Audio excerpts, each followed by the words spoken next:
इन लोगों ने आपको बिगाड़ने की कोशिश की, लेकिन आप बिगड़े नहीं, सही मैं बिगाड़ता हूँ। प्रेम की बात जितना दीदी ने करी, ऐसा होता है प्रेम, ऐसा होता है, तुम पहले छोड़ देना, कुछ नहीं होता दीदी ऐसे। बता रहा हूँ क्या होता है। इनके शहर में चिराग जला नहीं करते। अब ये कह रहा है कि पुलिस वालों के पे व्यंग किया, फिर डैमेज कंट्रोल करा, फिर बैलेंस करा। बैलेंस करना पड़ेगा, मैं तो रोज गोले के मंदिर से निकलता हूँ, पकड़ ही जाऊंगा, तो करना ही पड़ेगा भाई। इनके शहर में चिराग जला नहीं करते, वादे करते हैं फिर मिला नहीं करते। इनके शहर में, किसके शहर में, समझ रहे हो ना? इनके शहर में चिराग जला नहीं करते, वादे करते हैं फिर मिला नहीं करते। और तुमको, हमको, इनको अजहर साहब को भी बर्बाद किया सबको। इनके शहर में चिराग जला नहीं करते, वादे करते हैं फिर मिला नहीं करते। और तुमको, हमको, इनको बर्बाद किया सबको। हुस्न वाले किसी का भला नहीं करते। क्या बात है। अजहर साहब के ऊपर ये पंक्तियां बिल्कुल सही बैठती हैं। ठीक है, इन सब लड़कों को भी समझ में आ गई, लेकिन ये सब फ्रेंड जोन हो गए हैं। अंकित भैया बैठे हैं, भैया मैं सच बता रहा हूँ, ये सब लोग फ्रेंड जोन हो गए बेचारे, इनको मिली नहीं। जिसके पीछे ये पड़े थे वो इनके दोस्त को मिल गई। मैं तुम लोगों का वकील यहाँ खड़ा हूँ, चिंता नहीं करना। जिस दोस्त को मिल गई उसको ये फॉरवर्ड कर देना। ये 2 लाइन में और बता देता हूँ, आपका मंत्र बता रहा हूँ, सूत्र दे रहा हूँ। ये सब कभी तो अपना काम कर लेंगे, तो कल मैं फिर मिलूंगा। मैं तो यहीं हूँ ग्वालियर में, ठीक है। कि तुम्हारे हिस्से थी उसकी मोहब्बत। जिस दोस्त को मिल गई हो और तुम्हें ना मिल पाई हो तो उसको भेज देना कि तुम्हारे हिस्से थी उसकी मोहब्बत, हमारे हक में केवल दोस्ती थी। माही ये सुनो, तुम्हारे हिस्से थी उसकी मोहब्बत। पुष्पेंद्र कहाँ है? वो भी रो रहा था एक दिन फोन पे। तुम लोगों का टीम लीडर जरूर है, ये भी हमारे कंधे ही रोता है कि तुम्हारे हिस्से थी उसकी मोहब्बत, हमारे हक में केवल दोस्ती थी। मगर जब रूठ कर आई थी तुमसे, इसी कंधे पे आकर रो रही थी। तो बन जान दो, किसी की भी गर्लफ्रेंड रोएगी यहीं। इसलिए बेस्ट फ्रेंड बनने का भी फायदा है, हमेशा प्रासंगिक बने रहोगे, उसी में ज्यादा फायदा है। अच्छा ठीक है, अब ये फायदा यही जानते हैं। अब क्या है, मैं यहाँ का हूँ, यहाँ की भाषा का एक छंद सुनाता हूँ आपको। अभी क्या हुआ, पीएचडी हम लोग करने लगे और मेरा पूरा नाम इसमें लिखा नहीं, मैं बता दूंगा तो आप लोग आश्चर्यचकित हो जाएंगे। धर्मवीर गुर्जर मेरा नाम है। तो ये लोग हमारे यहाँ वैसे ही पढ़ाई लिखाई कोई नहीं कर रहा। ये पुष्पेंद्र मुझे मिलता था तो बताता था कि भैया ये सब MITS में जितना गुंडागर्दी कर रहे हैं, ये फलाने गुर्जर फलाने कसाना। मैंने कहा बर्बाद कर दिया सबने, ये कोई पढ़ाई लिखाई नहीं कर रहा है। तो ऐसे में मैं मामा लोग, हम लोग के यहाँ पे क्या है, 20 साल की उम्र में शादी ब्याह हो जाता है सर। 20 साल का लड़का हुआ, ब्याह कर दिया, तुरंत निपटा दो, वरना ये कल किसी को परेशान करेगा, इसको निपटाओ, कंट्रोल हो जाता है उससे। तो मेरे पीछे घर वाले पड़ गए कि भाई शादी कर लो, शादी कर लो। मामा जी आए, बोले शादी कर लो, सगाई वाले एक आ रहे हैं। तो मैंने उन्हें समझाया, मैंने कहा देखो ऐसा है कि अभी मैं कर रहा हूँ PhD। उन्होंने कहा PhD? हमने हाँ। तो उन्होंने कहा कि तुम PhD करते रहना, शादी ब्याह कर लो। मैंने उन्हें समझाया कि इसके बाद कर लेंगे। तो वो तर्क दे रहे हैं, वो तर्क जो उन्होंने दिया, मैं सच्ची बात बता रहा हूँ, उनने जो कही है भैया, जो उनने कही है वो बस मैंने कविताबद्ध कर दी, कोई नहीं है, कोई ऐसी बात नहीं है, बस मामा जी ने कही है कि रोटी खवावेगी तुम्हें घर द्वार सब झाड़ देगी, मोड़ी आ जाएगी तो होगा। जी सुनो कि रोटी खवावेगी तुम्हें घर द्वार सब झाड़ देगी, और दहेज को बाप देगो, मोड़ी तुमको प्यार देगी। कहाँ मैसेज कर रहे हो, सो जान दो बाबू को। रोटी खवावेगी तुम्हें, सच्ची बात बता रहा हूँ, मामा ने जो बात कही मैं कविता में कर दी बस।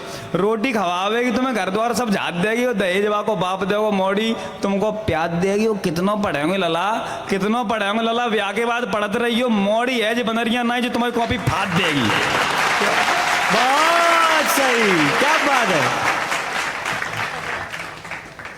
बोल पटिया बारे की जय। ये हो गया महोत्सव, राम का कार्यक्रम है और बाबा रतनदास का नाम लिया ना लिए तो फिर चंबल में क्या है हम। सुनना दोस्तों, एक कविता मैंने अंगद रावण संवाद लिखा। ये सब लोग जो हमारी बुजुर्ग पीढ़ी बैठी, सर की पीढ़ी बैठी है, जो DIG साहब आए थे उनकी पीढ़ी बैठी थी, जो डायरेक्टर सर है हमारे, वो जो पीढ़ी है उसको बड़ा ये समस्या है कि ये जो लड़के लड़कियां हैं, ये दिन रात फोन में लगे रहते हैं, ये रिलेशनशिप में लगे रहते हैं, ये कोई बढ़िया काम नहीं कर रहे हैं। मुझसे कहते हैं ये पीढ़ी वाले लोग मुझसे कहते हैं कि तुम मोटिवेशनल स्पीकर हो, जाते हो बोलते हो उनको समझाया करो। मैं क्या समझाऊं भाई, देश में जितना सत्यानाश हुआ है तुम ही लोग कर रहे थे, हम लोग तो अभी आए हैं। ये सब लड़के तो 20-20 साल के तो आते ही जा रहे हैं अभी दुनिया में। तो वो लोग बड़ा इसमें समस्या में रहते हैं कि ये पीढ़ी बहुत बर्बाद हो गई, कुछ ढंग का काम नहीं कर रही है। मैं आपकी वकालत करते हुए यहाँ खड़ा हूँ, मुझे लगता है जो भी ढंग का काम देश में होना है वो यही पीढ़ी करेगी, आप इन पे विश्वास रखो। सत्यानाश तो अब तक हो आया है, तो उनको बोल देना मेरी तरफ से 4 पंक्तियां अपने पिताजी को, दादाजी को, जिनको लग रहा हो कि अब कुछ अच्छा नहीं हो रहा है, अच्छा होगा। जो अन्याय के साथ खड़े हैं, सुनना दोस्तों, मोहब्बत सुनना जानते हो तो देश की बात भी सुन लेना, राम की बात भी सुन लेना। जो अन्याय के साथ खड़े हैं उस समूह को भेदेगा, जो भारत माता के खिलाफ हैं उस लहू को भेदेगा। वो बात पुरातन युग की थी, वो बात पुरातन युग की थी जब अभिमन्यु को चला गया। यह नए भारत का युवा जोश जो चक्रव्यूह को भेदेगा, यह नए भारत का युवा जोश जो चक्रव्यूह को भेदेगा। भरोसा रखो अपने ऊपर और अपने पिताजी को समझा देना, भरोसा रखो हम लोग बढ़िया काम करेंगे। मैं एक सच कहने की हिम्मत कर रहा हूँ। MITS कॉलेज में खड़ा हूँ, चंबल की धरती पे, ग्वालियर की धरती पे खड़ा हूँ। जो ठसकपन हमारा, जो सच कहने की हिम्मत करते हैं, वो सच कहने की हिम्मत करता हूँ कि जुटलाए मंत्रीगण सब। सौभाग्य आज कोई मंत्री विधायक आया नहीं है तो बच गए, ठीक है, हालांकि मेरा क्या ही कर लेते, कल दिल्ली निकल जाऊंगा। तो जुटलाए मंत्रीगण सब, पर सांच रही है महंगाई। समझ रहे हो, महंगाई की बात मैं कर रहा हूँ। जो हमारा बाप किसान खेती करके यहाँ पे सरसों उगाता है, उसका तेल 150 रुपए किलो दिल्ली में हम खरीदते हैं। जुटलाए मंत्रीगण सब, पर सांच रही है महंगाई। अर्थनीति की असफलता को वांच रही है महंगाई। उधर विधायक का सपूत फॉर्च्यूनर गाड़ी घुमा रहा, ग्वालियर वाले सब घुमा रहे हैं, कहां से उसका तेल डल रहा है पता नहीं। अजहर साहब के भी मित्र हैं 1-2। जुटलाए मंत्रीगण सब, पर सांच रही है महंगाई। अर्थनीति की असफलता को बांच रही है महंगाई। और उधर विधायक का सपूत फॉर्च्यूनर गाड़ी घुमा रहा, इधर गरीबों के सर चढ़कर नाच रही है महंगाई। तो घर घर गांव गांव रामधुन चल रही, दुष्ट दानवों को राम मत मिलने लगी। राम का नाम लेता है जो लड़के यहाँ पे शहडोल से हैं, बालाघाट से हैं, सीहोर से हैं, भोपाल से हैं, जो MITS कॉलेज में अध्ययन कर रहे हैं। उनको मैं सूचना दे दूं, जो ग्वालियर चंबल के उन्हें तो पता ही है, जैसे अखंड रामायण का पाठ होता है 24 घंटे, वैसे ही ग्वालियर चंबल अंचल में राम नाम का पाठ होता है 24 घंटे। राम नाम संकीर्तन होता है, जो पटिया वाले आश्रम पे पिछले 20 साल से हो रहा है। सुनना, मैं जोड़ता हूं आपको। घर घर गांव गांव रामधुन चल रही, दुष्ट दानवों को राम मत मिलने लगी। और राम जी की चाह में हमारी चाह घुल गई, राम जी के काज को भी गति मिलने लगी। राम का काज कर रहे हैं हम आज कि घर घर गांव गांव रामधुन चल रही। मन देना, घर घर गांव गांव रामधुन चल रही, दुष्ट दानवों को राम मत मिलने लगी। और राम जी के काज में हमारी चाह घुल गई, राम जी के काज को भी गति मिलने लगी। और बरसों से सो रहे जो पाप की रजाई ओढ़, ऐसे कुंभकर्णों की नींद खुलने लगी। और पांव अंगद का जो जमने लगा है प्रभु, रावणों से शासकों की नींव हिलने लगी।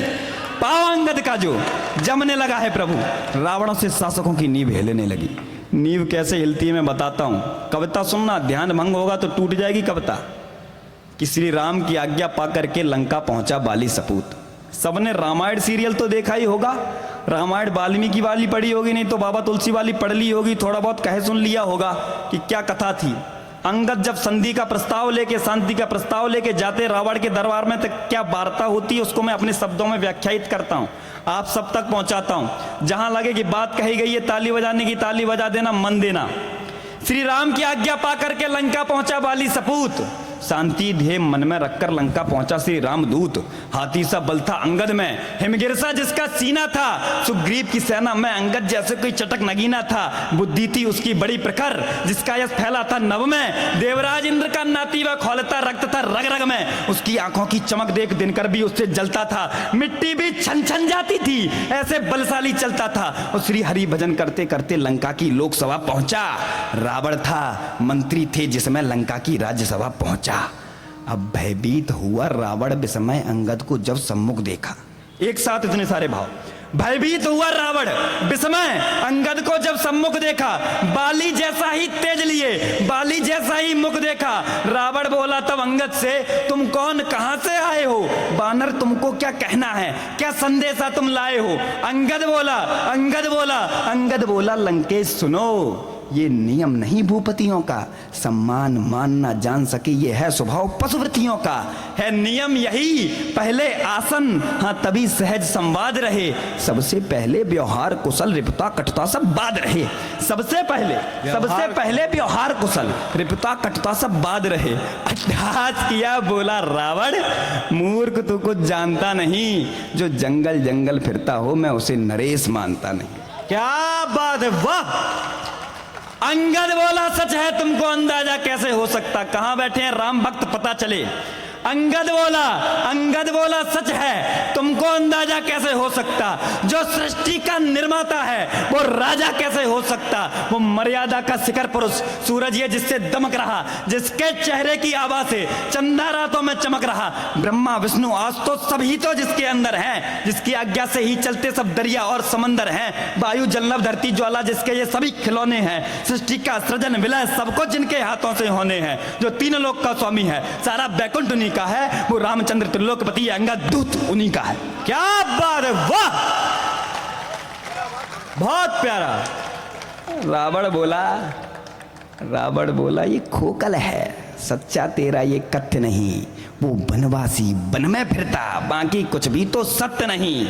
अपमान सुना श्री चरणों का, अंगद ज्वाला सा दमक उठा, सीने में पावक चमक उठी, गुस्से से अंगद तमक उठा। बालित ने बोला प्रभु का अपमान नहीं सह सकता मैं, जिस जगह अनीत अनाचर हो उस जगह नहीं रह सकता मैं। पर जो संदेशा मैं लाया हूं, लंका का वक्त टिका जिस पे, जिसमें तेरा कल्याण निहित, लंका का रक्त टिका जिस पे। और विचार किया मन में अंगद, तब कर्तव्य अजब दिखाया, पूंछ बढ़ाई ऐसी की ऊंचा आसन बनाया। आसन ऊंचा सिंहासन से, रावण भी उससे ऐठ गया। उधर युवा अंगद आसन पर स्वाभिमान से बैठ गया। तारासुत अंगद बोला फिर अब बात तुम्हें बतलाता हूं, तुम सखा पिता के मेरे हो, इसलिए तुम्हें समझाता हूं। जो गदा युद्ध में पारंगत, मैं पुत्र उन्हीं बाली का हूं, जिसने संगारा दुंदवी को, मैं पुत्र उन्हीं बाली का हूं। मैं उस महाबली का पुत्र हूं जिसने मायावी निश्चर मारा, जिसके सम्मुख हर योद्धा ने अपने बल को पल में हारा। तात बाल का पुत्र मैं अंगद, रामदूत हूं लंकेश्वर, माता मेरी तारा है श्री रामचंद्र मेरे ईश्वर। क्या बात है, वाह। अंगद बोला तब रावण से, तुम पंडित हो महाज्ञानी हो, पर मेरी समझ नहीं आता फिर करते क्यों नादानी हो।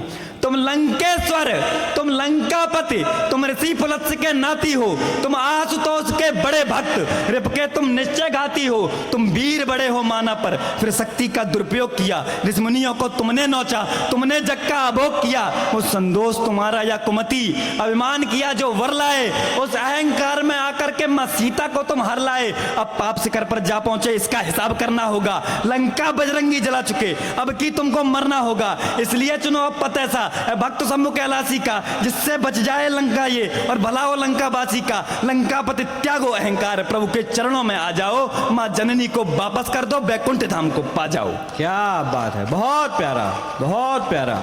अंगद ने समझाया भगवान राम करुणा के निधान है, माफ कर देंगे। रावण बोला करुणामयी है सेना में जिसके बंदर है, पर सत्य यही वह डरता है, कायरता उसके अंदर है। कह देना अपने राम से तुम, सूर्यमा संध न करता है, वापस जाए अपने घर को यदि मुझसे अब वो डरता है। अंगद बोला जो हरता पर की नारी को सूरमा सिद्ध हो जाता क्या। क्या बात है, वाह। जो हरता पर की नारी को सूरमा सिद्ध हो जाता क्या। जो हर पल लड़ने की बात करे वो आखिर जग में पाता क्या। कायर में हिम्मत ना होती जो शत्रु को कभी माफ करे, तुम वीर कहे जाओगे क्या। जो प्रतिशोध में लंका राग करे, और लंकापति स्त्री लोलुप कामी, इतने कुछ शर्म करो जिससे मिल जाए तुम्हें मोक्ष, ऐसा भी तो कुछ कर्म करो। रावण रावण रावण कहते, तुम रावण कहो कौन से हो। बार बार कह रहा है मैं रावण हूं रावण हूं। रावण रावण रावण कहते, तुम रावण कहो कौन से हो। मैंने कितने रावण ही सुने, तुम रावण कहो कौन से हो। पाताल लोक जब गमन हुआ, जिसको बच्चों ने बांध लिया, तब महाराज बलि के कहने पर उसको छुड़वा कर माफ किया। एक रावण जिसका गुरूर सहस्त्रबाहु ने तोड़ दिया, तब पुलस्त्य ऋषि के आग्रह पर उसको सकुशल छोड़ दिया। तुम कहो कौन से रावण हो, किस किस से तुम तब डरते थे। कहीं वो तो नहीं जिसे दवा कांक में भजन तात मेरे करते थे। क्या बात है, वाह। कहीं वो तो नहीं कहीं वो तो नहीं जिसे दवा कांक में भजन तात मेरे करते। क्या बात है, बहुत प्यारा है। रावण बोला, हो सावधान अंगद जो मन में फूले हो, तुम खड़ी सभा में लंका की शायद इसको तुम भूले हो। है कौन वीर और बलशाली अंगद तुमको बतलाता हूँ, तुम ठहरो ठहरो अभी यहाँ तुमको शक्ति दिखलाता हूँ। अंगद बोला क्या होने वाला है? अंगद बोला शक्ति का तो बस अभी पता चल जाएगा, या तो लज्जा से शीश झुकेगा या फिर तू पछताएगा। है रामदूत अंगद का प्रण, मैं वचन नहीं ये तोड़ूंगा, अगर हिला दिया ये पांव मेरा तो सारी सेना मोड़ूंगा। रघुपत भूलेंगे सीता को और विजय तुम्हारी होगी, फिर लंका दशग्रीव तुम्हारी है, ये सृष्टि सारी होगी फिर। इतना कह करके अंगद ने जलती ज्वाला को थमा दिया, पत्थर जो जमे हिमालय पर ऐसे तब पांव जमा दिया। क्या बात है, वाह वाह। विश्वास अटल था राम भक्त का। भाई साहब कोई मायावी शक्ति नहीं थी अंगद के पास, हनुमान जी के पास थी, सिर्फ राम का विश्वास था कि राम संभालेंगे। विश्वास अटल था राम भक्त का, सृष्टि सारी मानी थी, पांव हिला ना सकी राष्ट्र की सारी सेना पानी थी। लंका के सारे योद्धा तब एक एक कर धराशायी होते, सभा सन्न रह गई झुके सर सभी लज्जाई होते। न बचा कोई भी महाबली लंका की लाज बचाने को, तब इंद्रजीत हो गया खड़ा बल अपना आजमाने को। वो इंद्रजीत वो मेघनाथ जिसका भय फैला था नभ तक, जिससे डरते थे देव असुर, खामोश सभा में था अब तक। मेघनाथ ने जोर लगाया फिर अपनी शक्ति को शीर्ष चढ़ा, अंगद का पांव जमा ऐसे वो सभा बीच कोई खम्भ गड़ा। एक तरफ बल इंद्रजीत का, सामने राम की भक्ति थी, विश्वास राम का अड़ा रहा, भक्ति की अद्भुत शक्ति थी। जब हार गया मेघनाद और जब राज्यसभा के सभी असुर, तब सिंहासन से खड़े हुए लंकापति रावण लंकेश्वर। दशग्रीव उठे निज आसन से, अंगद मन में मुस्काता था, रावण को देख खुशी से वो जयराम बोलता जाता था। कदम बढ़ाता रावण तब अंगद की ओर चला आया, धरती कपती पग धरने से ऐसी थी रावण की काया।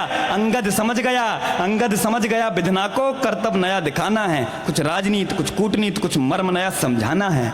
जैसे ही रावण झुका पांव तब हटा, मुकुट गिर गया धरा पर पल भर में।